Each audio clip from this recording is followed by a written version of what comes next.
Tidak semua pernikahan berakhir karena orang ketiga. Tidak semua perceraian diawali dengan pertengkaran. Ada yang hancur karena diam terlalu lama, karena lelah yang tidak pernah didengar, dan karena cinta yang mati tanpa sempat dimakamkan. Channel ini menghadirkan kisah nyata tentang perselingkuhan, perceraian, dan penyesalan. Cerita yang mungkin tidak pernah kamu dengar, tapi pernah kamu rasakan. Bukan untuk menghakimi, bukan untuk membenarkan, tapi untuk mengingatkan bahwa setiap keputusan selalu meninggalkan luka. Dan tidak semua penyesalan diberi kesempatan kedua. Selamat datang di kisah yang dekat dengan kehidupan, dan mungkin dekat dengan hatimu sendiri. 15 tahun bukan waktu yang singkat. Itu waktu yang cukup untuk membesarkan anak, membangun rumah, menghafal kebiasaan pasangan, bahkan mengubur banyak perasaan tanpa pernah dibicarakan. Pagi itu, rumah masih sunyi. Jam di dinding baru menunjukkan pukul 5:30. Hujan semalam menyisakan dingin yang menusuk. Ratna duduk di tepi tempat tidur, menatap lantai dengan mata kosong. Tangannya gemetar saat merapikan selimut yang bahkan belum dipakai dengan rapi oleh suaminya. Di belakangnya, Arman masih berbaring, membelakangi Ratna. Seperti biasa. Sudah bertahun-tahun mereka tidur dalam posisi seperti itu. Tidak ada pelukan, tidak ada obrolan sebelum tidur. Bahkan ucapan selamat pagi pun terasa asing.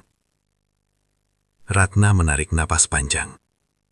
"Mas," suaranya pelan, hampir tenggelam oleh suara kipas angin.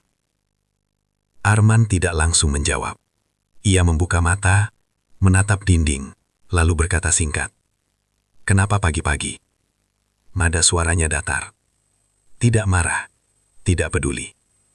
Ratna menelan ludah. Dadanya sesak, seperti ada beban yang selama ini ia tahan sendirian. "Kita perlu bicara." Arman menghela napas keras, lalu duduk. "Bisa nanti, aku mau siap-siap kerja." Ratna menggeleng pelan. "Kalau nanti selalu nanti. Aku capek, Mas." Kata capek itu akhirnya keluar. Kata yang sudah ia simpan bertahun-tahun. Arman menatap Ratna sekilas. Wajah istrinya terlihat jauh lebih tua dari usianya. Mata sembab, rambut diikat asal. Bukan lagi perempuan ceria yang dulu ia nikahi 15 tahun lalu. "Kamu capek apa?" "Aku juga capek kerja tiap hari," jawab Arman, sedikit meninggi. Ratna tersenyum pahit. Capek sendirian dalam pernikahan. Kalimat itu membuat Arman terdiam. Sunyi menyelimuti kamar. Hanya suara kipas yang terus berputar, seperti waktu yang tak pernah berhenti, meski perasaan mereka sudah lama berhenti bergerak. "Mas sadar nggak?" lanjut Ratna. Suaranya mulai bergetar. "Kita sudah nggak pernah ngobrol dari hati ke hati. Kita cuma bahas uang, anak, tagihan, dan masalah." Arman mengusap wajahnya. "Kita ini sudah tua, Nak. Hidup memang begitu." Ratna menoleh tajam. "Bukan begitu, Mas. Hidup gak seharusnya sedingin ini." Kenangan lama tiba-tiba menyeruak di kepala Ratna. 15 tahun lalu, Arman adalah lelaki yang selalu menjemputnya dengan motor tua. Menunggu di depan kos, membawa gorengan, tertawa tanpa beban. Mereka menikah sederhana, tapi bahagia. Namun kebahagiaan itu perlahan berubah menjadi rutinitas. Arman sibuk bekerja, pulang malam, makan tanpa bicara, duduk dengan ponsel di tangan. Ratna sibuk mengurus rumah dan anak, tapi merasa seperti bayangan. "Masih sayang aku?" tanya Ratna tiba-tiba. Pertanyaan itu membuat Arman terdiam lama. Terlalu lama. "Aku menghargai kamu sebagai istri," jawabnya akhirnya. Jawaban itu seperti pisau. "Bukan itu yang aku tanyakan," suara Ratna pecah. "Aku tanya, Mas masih cinta aku atau tidak?" Arman menghindari tatapannya. "Aku nggak tahu." Jawaban jujur yang paling menyakitkan. Air mata Ratna jatuh. Bukan karena marah, tapi karena akhirnya ia tahu. Ia sudah sendirian terlalu lama. Kalau begitu, Ratna berdiri dengan kaki gemetar. Aku mau kita pisah. Arman terkejut. Kamu serius? Ratna mengangguk. Aku nggak mau mati perlahan di rumah ini. Anak-anak gimana? Arman berdiri. Nada suaranya panik. Ratna menatapnya lurus. Mereka lebih butuh ibu yang waras daripada orang tua yang tinggal satu rumah tapi saling asing. Kalimat itu menghantam Arman. Untuk pertama kalinya ia merasa takut. Bukan takut kehilangan Ratna sebagai istri, tapi takut kehilangan zona nyaman yang selama ini ia anggap aman. Kamu ini cuma lagi capek. Arman mencoba menahan. Nanti juga biasa lagi. Ratna tersenyum sedih. Justru karena aku sudah terlalu lama membiasakan diri dengan rasa sakit. Di luar kamar, suara langkah kecil terdengar. Dina, anak perempuan mereka yang berusia 14 tahun, berdiri di depan pintu. Wajahnya pucat. Ia mendengar semuanya. Ratna langsung memeluk anaknya. Maaf nak. Dina tidak menangis. Ia hanya bertanya lirik. Ayah sama ibu bakal cerai. Arman dan Ratna saling pandang. Tidak ada jawaban mudah. Ratna mengusap rambut Dina. Belum sekarang. Tapi ibu dan ayah sedang sangat terluka. Dina mengangguk pelan. Matanya kosong. Seperti anak yang terlalu cepat dewasa. Pagi itu, Arman berangkat kerja tanpa sarapan. Ratna duduk di meja makan yang sepi. Untuk pertama kalinya, kata perceraian terasa nyata, bukan lagi sekedar ancaman dalam kepala. Dan tanpa mereka sadari, ini bukan akhir. Ini baru awal dari luka yang lebih dalam. Pagi itu rumah terasa berbeda. Bukan karena ada barang yang hilang, tapi karena ada sesuatu yang tidak lagi utuh. Rina bangun lebih awal dari biasanya. Ia duduk di tepi ranjang, menatap sisi tempat tidur Arman yang rapi, dingin, dan tidak berbekas. Arman tidak tidur di sana semalam. Ia memilih sofa ruang tamu. Alasan klasik yang terdengar sopan, tapi terasa seperti garis pemisah pertama. Di dapur, Rina menyiapkan sarapan dengan tangan gemetar, bukan karena lelah, tapi karena ia tahu hari ini adalah hari terberatnya sebagai ibu. Hari di mana ia harus mengatakan sesuatu yang bahkan orang dewasa pun belum tentu sanggup menerimanya. Anak pertama mereka, Dimas, 14 tahun, duduk dengan earphone masih menggantung di leher. Wajahnya cuek seperti remaja pada umumnya. Anak kedua, Naya, 9 tahun, memeluk bantal kecil sambil menguap. Arman duduk di kursi ujung, Rina di seberangnya. Ayah mau bilang sesuatu, kata Arman akhirnya. Rina menunduk, ia tidak sanggup memulai. Dimas melepas earphone. Kenapa ya? Hening. Detik terasa panjang. Ayah dan ibu lagi ada masalah, kata Arman hati-hati. Kami butuh waktu. Naya mengerutkan dahi. Masalah apa? Berantem. Rina menatap wajah anak perempuannya, lalu berkata pelan. Kadang orang dewasa bisa capek sama perasaan mereka sendiri, sayang. Dimas tertawa kecil. Ah, paling juga nanti baikan lagi. Kalimat itu menusuk Rina. Arman menelan ludah. Kali ini mungkin enggak. Naya langsung berdiri. Maksud ayah apa? Ayah mau pergi. Rina refleks bangkit dan memeluk Naya. Air mata yang ia tahan sejak semalam akhirnya jatuh. Dimas ikut berdiri. Jangan bercanda deh. Arman menunduk. Ayah nggak bercanda. Dan disitulah rumah itu benar-benar retak. Sejak hari itu, Dimas berubah. Ia menjadi pendiam, dingin, dan sering mengurung diri. Suatu sore, saat Rina mengetuk pintu kamarnya, Dimas menjawab dengan nada kasar. Kenapa sih ibu nggak bisa sabar? Kalau ibu nggak ribut terus, ayah nggak bakal kayak gini. Rina terdiam di depan pintu. Ia tidak membalas. Bukan karena tidak punya jawaban, tapi karena ia sadar anaknya sedang mencari siapa yang harus disalahkan. Di malam hari, Rina menangis sendirian di kamar mandi, menutup mulutnya dengan handuk agar tidak terdengar. Ia bukan hanya kehilangan suami, tapi juga kehilangan tempatnya di hati anaknya sendiri. Berbeda dengan Dimas, Naya justru menjadi sangat manja. Ia tidak mau tidur sendiri, menangis jika Arman terlambat pulang, dan selalu bertanya hal yang sama. Kalau ayah pergi, ayah masih sayang Naya kan? Arman mengangguk, memeluknya erat. Tentu, tapi pelukan itu terasa berat, karena Arman tahu ia akan menjadi ayah yang hanya datang di waktu tertentu. Hari Sabtu, Arman mulai memindahkan barang. Tidak banyak, beberapa baju, laptop, tas kerja.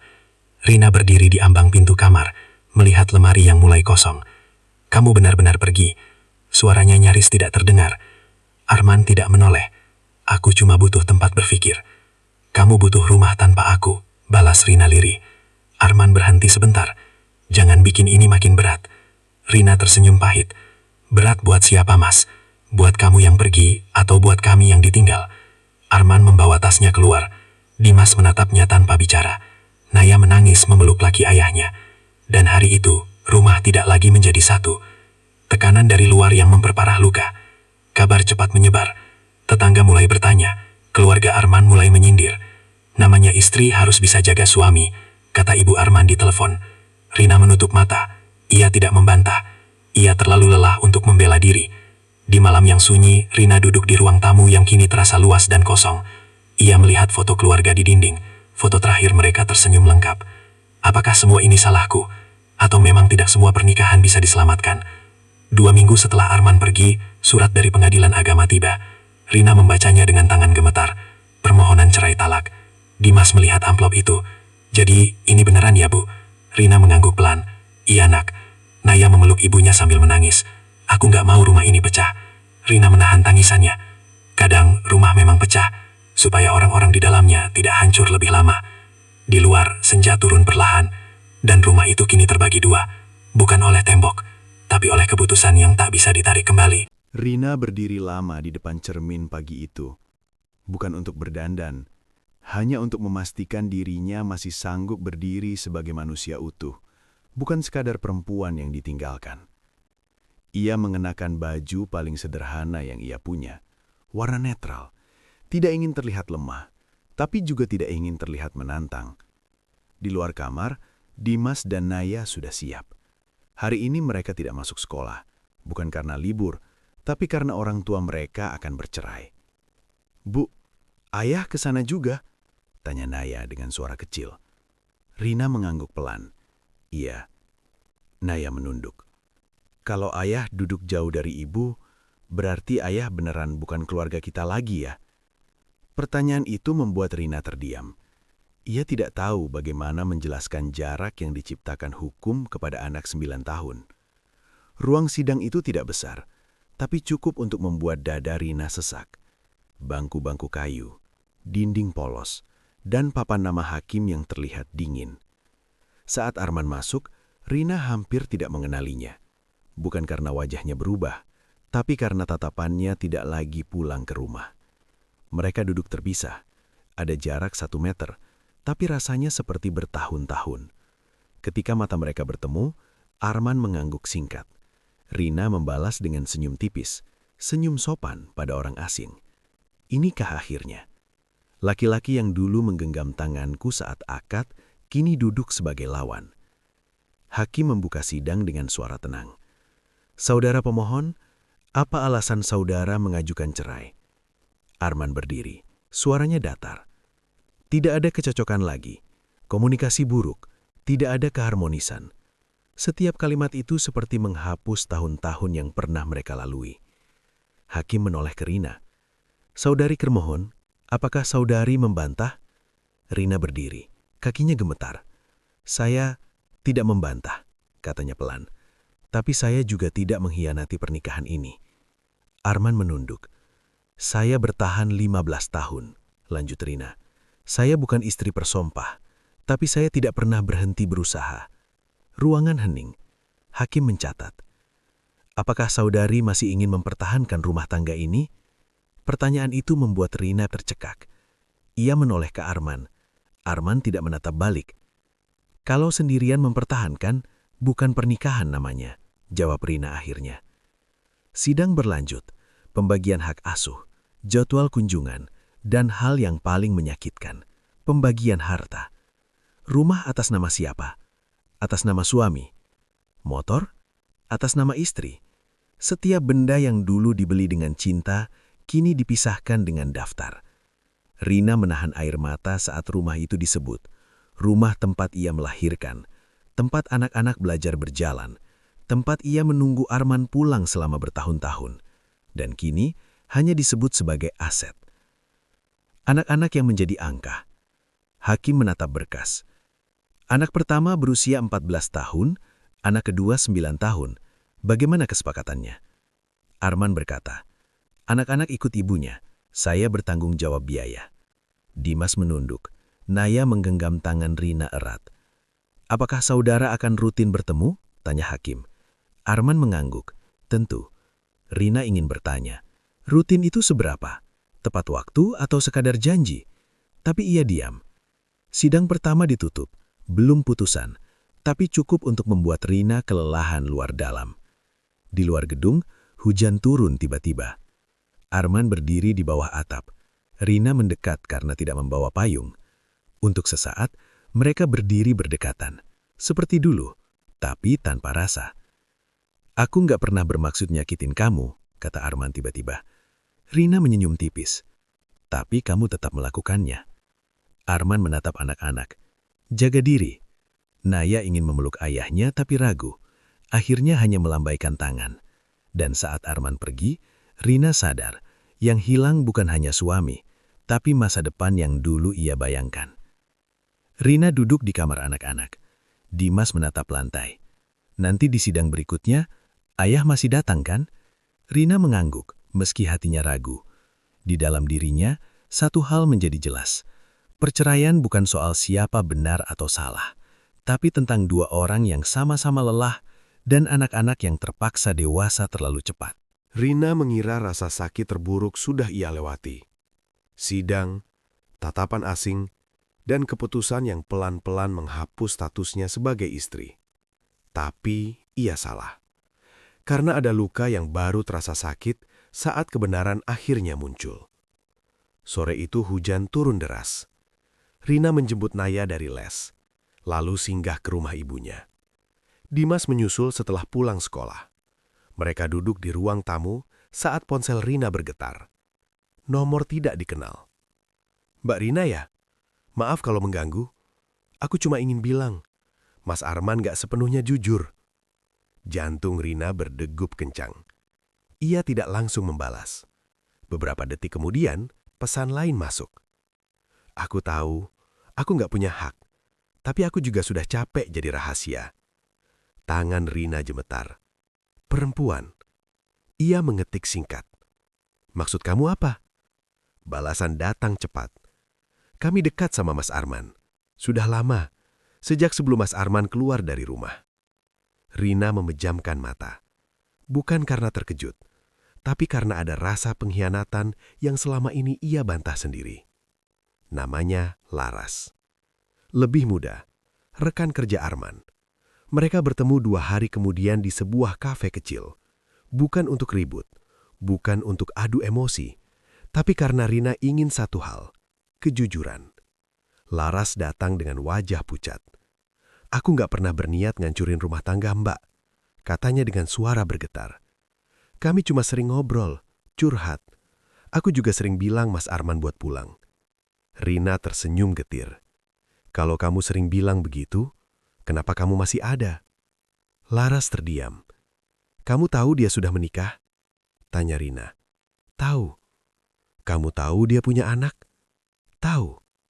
"Lalu apa bedanya kamu sama orang yang memang berniat menghancurkan?" Laras menunduk. Air mata jatuh. "Aku jatuh cinta, Mbak. Dan aku jatuh setelah 15 tahun berdiri." Malamnya, Rina menunggu Arman di rumah. Untuk pertama kalinya sejak berpisah, Rina memanggil Arman pulang. Arman datang.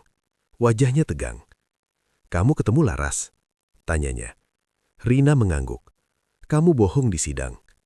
Arman mengusap wajahnya. "Aku nggak selingkuh secara fisik."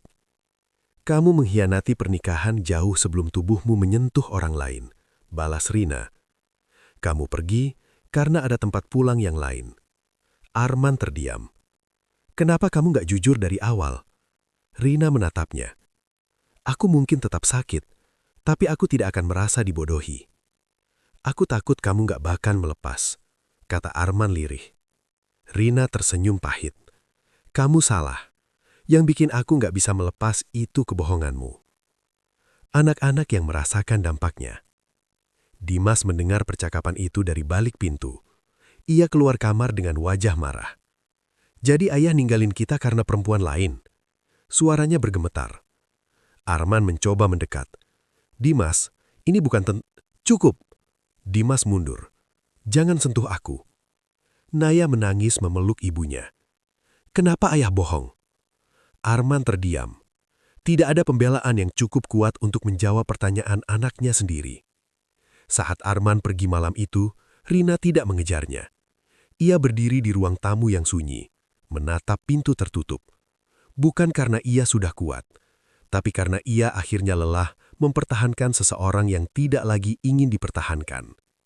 Di dalam hatinya, ada satu kesimpulan pahit. Bukan orang ketiga yang menghancurkan rumah tangga ini, tapi kebohongan yang dibiarkan tumbuh terlalu lama. Rina menutup hari dengan menulis satu kalimat di buku kecilnya. Aku tidak kalah. Aku hanya berhenti berjuang sendirian. Di sisi lain kota, Arman duduk sendirian menatap ponselnya yang sunyi. Laras tidak lagi menghubungi. Dan untuk pertama kalinya, Arman bertanya pada dirinya sendiri. Apakah semua ini sepadan? Udara pagi terasa lebih berat dari biasanya. Rina duduk di tepi ranjang menatap seragam sekolah Naya yang tergantung rapi. Hari ini bukan hari sekolah. Hari ini adalah hari ketika masa depan anak-anaknya akan ditentukan oleh palu hakim, bukan oleh pelukan orang tua. Dimas berdiri di ambang pintu. Bu, kalau nanti ayah nggak setuju, kita bakal dipisah nggak? Rina menggeleng cepat. Tidak, ibu janji. Padahal di dalam hatinya, Rina tahu tidak ada ibu yang benar-benar punya kuasa penuh di ruang sidang.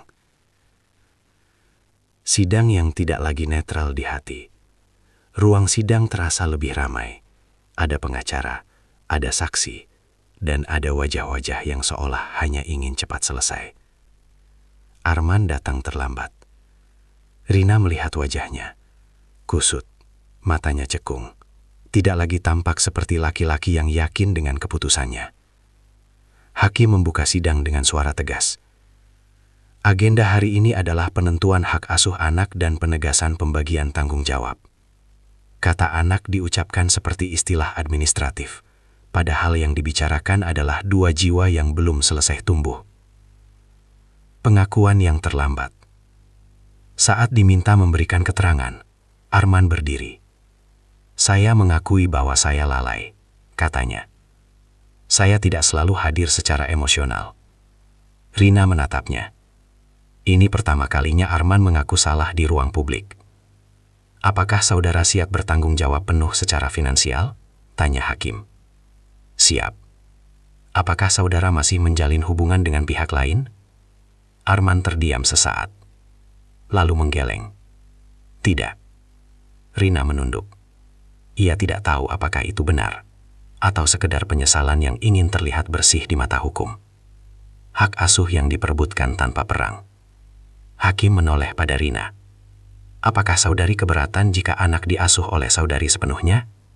Tidak. Jawab Rina tegas. Tapi saya tidak ingin memutus hubungan anak-anak dengan ayahnya. Hakim mengangguk. Keputusan bijak. Arman menatap Rina. Tatapan yang berbeda dari sebelumnya. Ada rasa bersalah. Ada penyesalan. Tapi tidak ada permintaan kembali. Anak-anak bicara dengan caranya sendiri. Saat diminta pendapat secara tertutup, Dimas menjawab dengan suara datar. Aku mau tinggal sama ibu. Kenapa? Tanya petugas. Karena ibu nggak pernah pergi. Naya hanya berkata pelan. Aku mau ayah tetap datang. Kalimat itu membuat semua orang di ruangan terdiam. Palu yang mengunci takdir. Hakim mengetuk palu. Hak asuh anak jatuh kepada ibu. Ayah memiliki hak kunjung sesuai jadwal. Kewajiban nafkah tetap berjalan. Selesai. Satu kata yang terdengar singkat, tapi mengakhiri 15 tahun kebersamaan. Rina menghela nafas panjang. Air mata jatuh tanpa suara. Bukan karena kalah, tapi karena akhirnya ia berhenti berharap. Penyesalan yang mulai menggerogoti. Di luar ruang sidang, Arman mendekati Rina. Aku minta maaf, katanya lirih. Kalau waktu bisa diulang. Rina menatapnya lama. Kalau waktu bisa diulang, Mas, kamu akan jujur lebih awal. Arman tidak menjawab. Itu jawabannya, kata Rina pelan. Dimas menggenggam tangan ibunya. Naya memeluk pinggang Rina. Arman berdiri mematung, menyadari bahwa penyesalannya tidak lagi punya tempat. Rina mematikan lampu rumah lebih cepat dari biasanya. Tidak ada lagi suara langkah Arman. Tidak ada lagi harapan bahwa semuanya akan kembali seperti dulu. Di rumah kecil yang kini benar-benar miliknya dan anak-anak, Rina berbisik pada dirinya sendiri. Beberapa perpisahan bukan karena tidak cinta, tapi karena cinta tidak lagi cukup untuk bertahan. Di sisi lain kota, Arman duduk sendirian, menatap foto anak-anak di ponselnya. Dan untuk pertama kalinya, ia merasakan sunyi yang benar-benar pantas ia terima. Tidak ada pesta, tidak ada perayaan, tidak juga kelegaan yang meledak-ledak. Setelah putusan dibacakan, hidup justru terasa lebih sepi dari sebelumnya. Rina bangun pagi dengan kebiasaan lama, menyiapkan 3 gelas di meja makan. Ia terdiam sejenak, lalu mengambil 1 gelas dan menyimpannya kembali ke lemari. Gerakan kecil itu terasa menyakitkan, seolah mengingatkannya bahwa tidak semua kebiasaan bisa ikut pindah ke kehidupan baru. Ayah yang datang dengan jadwal. Hari Minggu pertama setelah putusan, Arman datang tepat pukul 9. Bukan lebih cepat, bukan terlambat. Sesuai jadwal pengadilan. Ia berdiri di depan pagar dengan kantong plastik berisi jajanan. Rina membukakan pintu. "Halo?" kata Arman canggung. "Halo," jawab Rina singkat. Dimas hanya mengangguk. Naya langsung berlari memeluk ayahnya. Arman masuk, duduk di sofa yang dulu adalah miliknya. Sekarang terasa seperti kursi tamu. "Boleh ayah bawa mereka ke taman?" tanya Arman. Rina mengangguk. "Pulang jam 5. Arman tersenyum. "Iya." Dulu ia tidak pernah meminta izin. Sekarang setiap langkahnya harus disetujui. Rumah tanpa suara laki-laki. Saat pintu tertutup, Rina duduk sendirian. Sunyi itu aneh, menakutkan, tapi juga jujur. Tidak ada lagi menunggu. Tidak ada lagi kecewa karena janji yang terlambat. Hanya dirinya sendiri. Ia membuka laptop, mencoba kembali bekerja. Tangannya sempat ragu. Sudah lama ia mengesampingkan mimpinya demi rumah tangga. "Aku harus bisa," bisiknya. Anak-anak yang mulai mengerti. Dimas mulai membantu lebih banyak, mencuci piring tanpa diminta, mengantar Naya ke kamar. Suatu malam, Dimas berkata pelan, "Bu, ayah kayaknya menyesal." Rina menatap anaknya. "Mungkin? Kalau ayah minta balik?" Pertanyaan itu menghantam. Rina menarik napas panjang. Menyesal itu berbeda dengan berubah, nak. Dimas mengangguk. Ia tidak sepenuhnya mengerti, tapi ia merasakan kedewasaan yang dipaksakan keadaan. Ibu yang belajar berdiri sendiri. Rina mulai mengatur keuangan sendiri, membagi waktu, menguatkan diri. Ia jatuh berkali-kali, pernah menangis di dapur, pernah hampir menelpon Arman hanya untuk meminta ditemani. Tapi setiap kali itu terjadi, ia mengingat satu hal. Ia pernah sendirian meski masih menikah. Dan itu lebih menyakitkan. Suatu sore, Arman datang lebih awal. Ia duduk di teras bersama Rina. "Aku nggak tahu rasanya jadi orang luar di hidup anak sendiri," katanya lirih. Rina menatap halaman. "Dulu aku juga merasa orang luar di hidup suamiku." Arman terdiam. "Aku bukan mau balas dendam," lanjut Rina. "Aku cuma mau jujur." Arman mengangguk. Penyesalan di wajahnya kini nyata. Tapi penyesalan tidak bisa menata ulang masa lalu. Malam itu, Rina menutup hari dengan rasa lelah yang berbeda. Bukan lelah menunggu, tapi lelah berjuang. Ia memeluk anak-anak sebelum tidur. "Kita akan baik-baik saja," katanya. Dan untuk pertama kalinya, Rina percaya pada ucapan sendiri. Di kamar, Rina menatap dirinya di cermin. Ia tidak melihat perempuan yang gagal. Ia melihat ibu yang bertahan. Di sisi lain kota, Arman duduk sendirian di apartemennya yang sunyi, menyadari satu hal yang pahit. Ia kehilangan keluarga bukan karena orang ketiga, tapi karena ia tidak hadir saat seharusnya bertahan. Hujan turun sejak sore. Rina duduk di ruang tamu dengan lampu redup. Naya sudah tidur, Dimas masih mengerjakan tugas di kamar. Rumah itu sunyi, tapi tidak lagi kosong. Sunyi yang kini ia kenal, sunyi yang tidak menakutkan, hanya tenang. Ketukan pintu terdengar pelan. Rina terdiam sesaat. Jarang ada tamu malam-malam. Saat pintu dibuka, Arman berdiri dengan jaket basah. Rambutnya acak, wajahnya lelah. Bukan lelah bekerja, tapi lelah menanggung penyesalan. "Ada apa?" tanya Rina singkat. "Aku boleh masuk sebentar?" Rina ragu, lalu mengangguk. Penyesalan yang akhirnya terucap.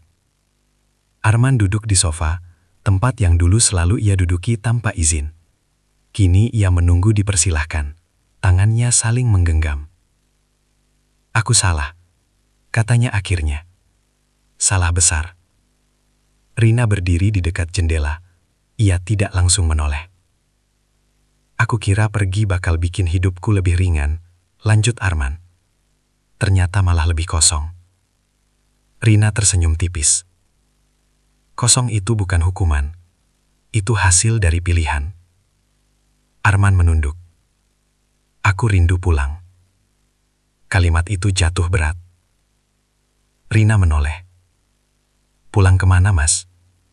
Ke rumah ini atau ke perasaan yang dulu?" Arman terdiam. Permintaan yang datang terlambat. "Aku sudah putus sama Laras," katanya cepat. "Aku mau mulai dari awal." Rina mendekat, menatapnya lurus. "Mas, dengar baik-baik," katanya tenang. "Aku bukan menutup pintu karena benci. Aku menutup pintu karena aku belajar menghargai diriku sendiri." Arman mengusap wajahnya. "Aku bisa berubah." "Aku tahu," jawab Rina. "Tapi perubahanmu datang setelah aku berhenti berharap." Anak-anak yang mendengar separuh cerita. Dimas berdiri di ambang pintu tanpa mereka sadari. "Ayah mau balik?" tanyanya. Arman menoleh cepat. "Iya, ayah mau coba." Rina memejamkan mata. "Dimas," katanya lembut. "Ayah tetap ayahmu, tapi ayah tidak harus tinggal di sini untuk tetap sayang." Dimas menelan ludah. Ia menatap ayahnya, lalu ibunya. "Kalau ayah balik, ayah nggak bakal pergi lagi." Pertanyaan itu membuat Arman terdiam. Dan keheningan itu adalah jawabannya. Keputusan yang tidak diulang. Rina mengambil napas panjang. "Aku sudah melewati fase menunggu," katanya. "Aku sudah belajar hidup tanpa menggantungkan diriku ke seseorang yang ragu." Arman berdiri. "Jadi, ini benar-benar selesai?" Rina mengangguk. "Iya." Arman menunduk. Air matanya jatuh tanpa suara. "Aku menyesal," katanya lirih. "Aku percaya," jawab Rina. "Tapi penyesalan tidak selalu diberi kesempatan kedua." Perpisahan yang lebih jujur. Saat Arman melangkah ke pintu, Naya terbangun dan keluar kamar. "Ayah mau kemana?" Suaranya serak. Arman memeluknya. "Ayah pulang dulu." Naya mengangguk, meski tidak sepenuhnya mengerti. Di ambang pintu, Arman menoleh ke Rina untuk terakhir kalinya malam itu. "Terima kasih sudah jadi rumah," katanya. Rina menjawab pelan. "Dan terima kasih sudah mengajarkanku bahwa rumah juga bisa aku bangun sendiri." Pintu tertutup. Rina duduk kembali di ruang tamu. Tidak menangis, tidak juga lega berlebihan. Hanya tenang. Ia tahu satu hal pasti. Beberapa cinta memang datang untuk tinggal. Dan beberapa hanya datang untuk mengajarkan keberanian melepaskan. Di luar hujan berhenti. Dan di dalam rumah itu, Rina akhirnya benar-benar pulang. Kepada dirinya sendiri. Waktu tidak menyembuhkan luka. Ia hanya mengajarkan bagaimana cara hidup bersamanya. 6 bulan setelah perceraian, Rina berdiri di depan cermin dengan perasaan yang berbeda. Tidak lagi mencari siapa dirinya di mata orang lain, ia berdiri sebagai dirinya sendiri. Seorang ibu, seorang perempuan, dan manusia yang masih belajar. Ia tidak lagi bangun dengan rasa takut akan ditinggalkan. ia bangun dengan daftar hal yang harus ia lakukan hari itu. Dan itu cukup. Hidup yang pelan-pelan menjadi utuh. Pagi hari di rumah kecil itu kini terasa lebih ringan. Rina menyiapkan sarapan sambil mendengarkan radio. Naya menyisir rambutnya sendiri. Dimas membantu menyiapkan tas sekolah adiknya. Tidak sempurna, kadang berantakan, tapi jujur. Rina kembali bekerja. Tidak mudah. Ada hari ia merasa terlalu lelah. Ada malam ia hampir menyerah. Tapi setiap kali itu terjadi, ia mengingat satu hal. Ia tidak sedang membangun rumah tangga orang lain. Ia sedang membangun dirinya sendiri. Ayah yang belajar dari jarak. Arman tetap datang sesuai jadwal. Tidak lagi dengan wajah penuh penyesalan yang berharap pintu dibuka, tapi dengan sikap yang lebih tenang, lebih sadar. Ia menjemput anak-anak, mengantar kembali tepat waktu. Tidak lagi berjanji lebih dari yang bisa ia penuhi. Suatu sore, saat mengantar anak-anak pulang, Arman berkata pelan pada Rina, "Kamu kelihatan lebih kuat." Rina tersenyum. "Aku memang jadi begitu." Arman mengangguk. Ia akhirnya mengerti. Kehilangan adalah guru paling jujur. Luka yang tidak hilang, tapi tidak lagi berdarah. Rina masih ingat segalanya. Malam-malam menunggu, pagi-pagi penuh kecewa, dan hari-hari ketika ia merasa tidak cukup. Tapi ingatan itu tidak lagi melukai. Ia menjadi pengingat bahwa ia pernah bertahan terlalu lama di tempat yang salah. Dan kini, ia tidak ingin mengulanginya. Dimas mulai lebih terbuka. Ia tidak lagi menyalahkan ibunya. Ia mulai memahami bahwa orang dewasa pun bisa gagal. Suatu malam, Dimas berkata, "Bu, kalau aku nanti menikah, aku mau jadi orang yang hadir." Rina memeluknya. "Dan ibu harap kamu juga berani pergi kalau kamu tidak dihargai." Naya tumbuh menjadi anak yang lebih mandiri. Ia tidak lagi menangis setiap kali ayahnya pergi. "Ayah pulang ya, Bu," katanya suatu hari. Dan itu tidak lagi menyakitkan. Rina tidak buru-buru jatuh cinta lagi. Ia tidak menutup pintu, tapi ia juga tidak menunggu.